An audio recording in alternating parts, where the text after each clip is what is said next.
Alright everyone, today we are doing the final class for this past, present, and future series. Today we're covering Desperado, the last of all the classes that are in the game as of right now for Logres in general. You guys don't have the class as of yet, but this video is keep you guys up to date. This also do apply to breakers up until a certain extent, so I'll go ahead and cover for that. So if you are a breaker, this video does include you as well, because Desperado should be coming pretty soon. No specific dates as of yet, but it should be coming soon. So let's go ahead and get this covered. So as of right now, this is the breaker build that most people use. Desperado can use it as well, but we'll go ahead and tell this as Osiris entry meta. We'll call this. That's what it. That's what it is. So two stackers, two burst dual axes, very basic, and one berserk, very simple. Damage stackers and damage limit, very similar to assassins. So this is a very easy build to get. Next one, nothing much unusual. This is basically you upgrading 2 stacks to 3 stacks, so you get +2 overall, which means more damage to your, which means more buff to your damage limits and more multiple hits for your dual axes. Very straightforward. Next one we have Goddess. Very easy. This time around you just switch out your dual axes for Goddesses. This makes it so you basically it's the same thing as Mythics in the past, except this time around you have 4 stackers rather than 2, which means your overall damage output would be much more higher compared to Mythics. Even though they do roughly about the same damage, you're getting +3 stacks on top of every time you use a special attack with Goddesses, which makes this meta right here pretty insane for breakers and desperados. So very straightforward. I get at least 2 of these. You can get third one if you want. I'll go ahead and explain that later. This goat right here, this is, I guess you can call this a prison meta.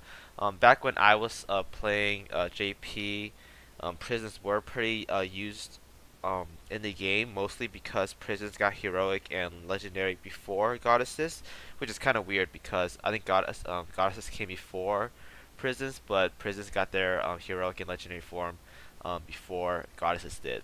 But once goddesses got their legendary and heroic forms, it just went full 180, and then goddesses took over. So you can get a prison if you guys want. I would recommend just getting one. One is basically all you need. The real reason for why you want one is basically as a filler weapon. This makes it so you get more burst. It hits hard in every single dual axe as of right now in the game, and basically gives you an auto attack weapon because the only difference between these two right here, the Athena and Goddesses one, is that you don't get to auto attack with the Goddesses, but you can auto attack with the Mythic axes for Athena meta. That's the only difference. But if you have a strong quick territory, that really gets neglected. So if you guys want, you can go ahead and just add 1 prison axe, but no more than that. Keep it at 1 at the very max. And then this is where the fun part happens. This is called the Zeus meta. This is where Desperado just skyrockets in DPS, and no one can ever touch them again. And this is called the breaking point. We'll call this a breaking point right here. Breaking point. Breaking point also happens somewhere around goddesses once they get their heroic and legendary forms. But that breaking point is nowhere near as game changing as a Zeus. Zeus basically makes it so +12 stacks.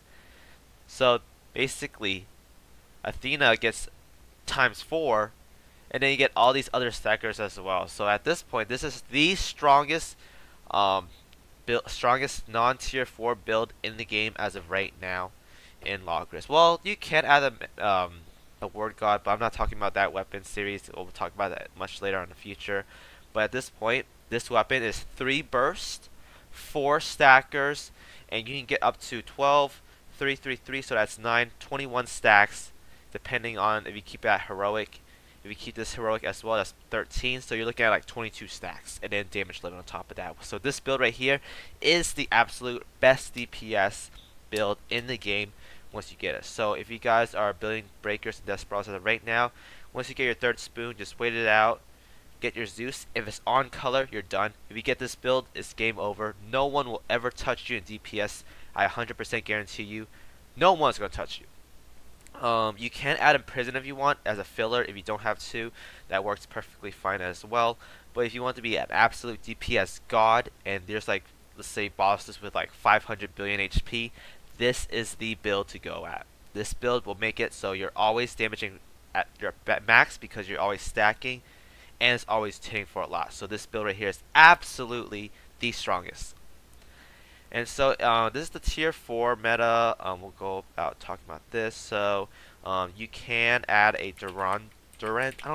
I don't know how you pronounce it. I don't really care honestly, but also do keep in mind that this is after buff, after post buffs. So Durando has been buffed like multiple times. I think it's like 2 or 3. If I recall correctly, because Durando, when it first came out, is absolutely horrendous. It's basically like Athena, and Goddesses basically just poop all over Durando, so no one used it. But as of right now, it's been buffed. I said puffed. 2 or 3 times now, and it's okay. It's still nowhere near as good as like say Zeus or like Alexander, but it's still usable. Use this in basically like a Zerg rush type of team. Be very skeptical about this, guys, because I'm pretty sure Durando's will come before Zeus. So if you want, you can replace Zeus right here with Durando. It's basically like a Zerg build, because as you guys know, tier 4 weapons can be dispelled by extinction wave. So once that 45 seconds is up, you're basically useless for that weapon. So that's why I'm very skeptical with Durando and how it's used. So be wary, guys. If you want to get Durando, go ahead and get it. I plan on getting it myself because I have high hopes of it getting buffed in the future. So it won't be nowhere nearly as bad when it first came out. So I do plan on getting that. But this build right here is basically a quick Zerg rush with a little bit of stacking potential. So Durando, when it first comes out, is +3, I think, or +5 or something like that. But it gets buffed up later. So it's like +5 and like +8 or special attack or something. I can't remember, but it's not bad. It's very good for zerging. So it's like if the fight is under like say 2 minutes or so, this build is very good for zerging. So you guys can do this, but honestly, if I were to like give an opinion, I'd say this is the safest build. This one is if you trust your team not enough to basically just drop a lot of damage all at once. So Graham, everything drops all at once. This build is the way to go, and it should end in like 2 or 3 minutes, and you should be good to go. Gaia Drill, this is basically like a farming weapon. Nothing much used for this. It's very good for trials because you just walk in, auto attack with it once, press the special attack, and basically the boss is dead. So if you guys are used to luminous weapons, just use this. It's basically like a one shot. It goes up to like 300, 400, 500 mil damage depending on the skill ups, unless Global nerfs it like they nerfed Graham. So alright guys, that is the end of the video. That's all the classes that I want to talk about. So hopefully you guys know how to build. These are the meta builds in the game right now. You don't have to follow them. You can build however you want. I'm just discussing over the commonly used builds in the Japanese server that I've seen from most players. So thank you all for watching. Hope you guys enjoyed this series. This will conclude the 5th episode and the final one I want to do for this series. So thank you all for watching, and I'll see you guys in my next video.